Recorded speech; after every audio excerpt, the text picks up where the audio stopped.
Hi, my name is Zach Schmidt. I'm a California and Alaska fly fishing guide, and today we're talking how to cast a fly rod. So unlike conventional spinning and bait casting gear, where you have a heavy lure on the end of your line, fly fishing usually does not have a heavy fly at the end of your leader.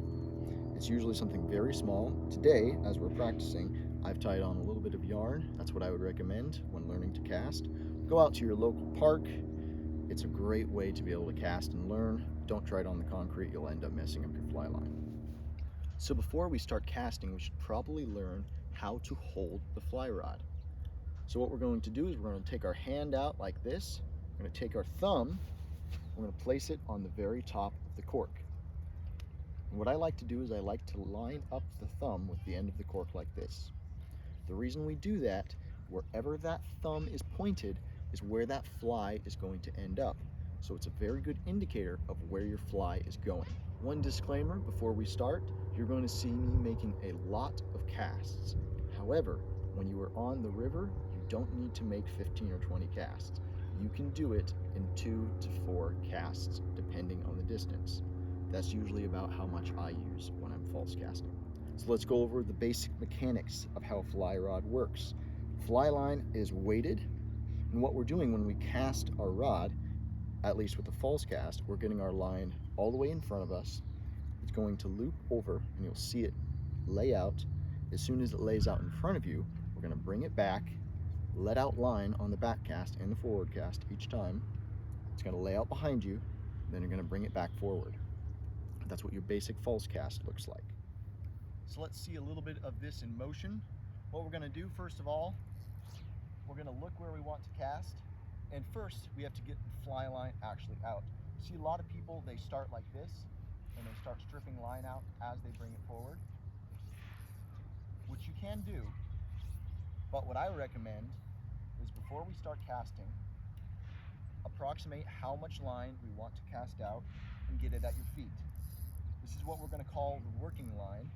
Working line meaning the line we're going to cast all the way out to be able to reach our target. So, as I said before, the concept of false casting is we get the line all the way behind us where it lays out flat, all the way in front of us where it lays out flat. And as you go, your strokes are going to be longer. You see it gets all the way laid out in front of us, all the way laid out behind. And I'm slowing it down a little bit more than I should. And slowly bring out line until you're able to get the fly out to where you want it to go. So you'll notice that as the fly line goes back, it bends the rod. If your rod isn't bending when it's going all the way back, you're not going to have the power to bring it forward. Think of fly line just like a bodybuilder who has a rope on the ground and he flicks it and all that power goes through the line.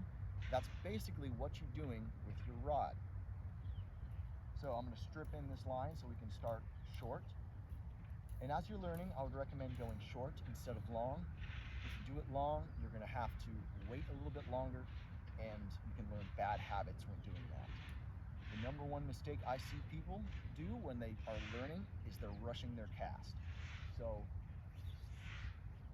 get all the way out, and you can look behind you and forward and slowly bring out line. And each time I do this, I'm letting go of my left hand so more line comes out. Then I'm laying it down where I want it to go. When I lay down the fly line or present the fly line on the water, what I like to do is I like to hold my rod at about 30 degrees. So if you have it parallel to the ground, 30 degrees up. Reason being, if you bring your rod tip down, when you let go, it's going to slap the water and scare the fish away. So as I bring it down, I'm going to stop the power at 30 degrees, but I'm still going to follow it down. So my power stops at about 30 degrees. Now let's see what it looks like when you do the cast wrong or rush your stroke. So if I have a lot of line out and I'm rushing my stroke, then what's going to happen is it's going to create what's called a wind knot. Well, basically, since the fly line isn't completely laid out behind you, it's going to wrap in itself and create a knot. If you're using heavy line, probably not going to make a huge difference, but if you're using light line, you get a big fish on, that's going to almost snap you instantly, at least in my experience. So let's go over one more time about good concepts and things to remember.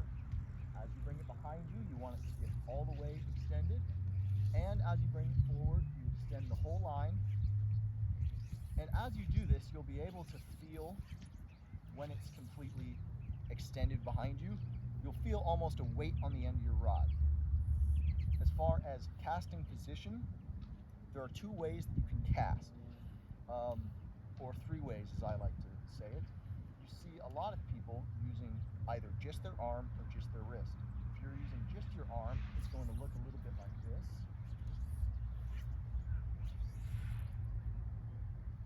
And if you're using just your wrist, it's going to look a little bit like this.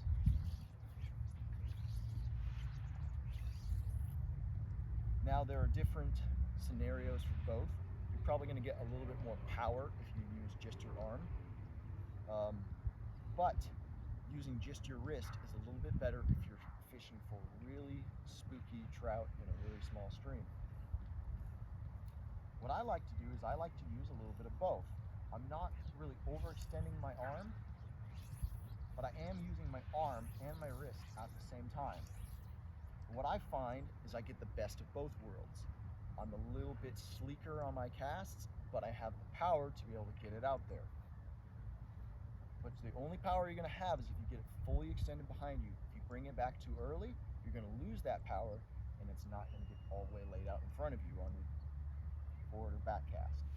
So hopefully this helped you get introduced to fly fishing and be able to go out and make a cast to your first fish and get hooked up. Go out to your local park, grab your rod, and just start casting. You may get some weird looks, but hey, you're learning and you're having fun. Or you can go down to the river and try it for yourself with a real fly on and hopefully catch some fish. Tight lines, everybody.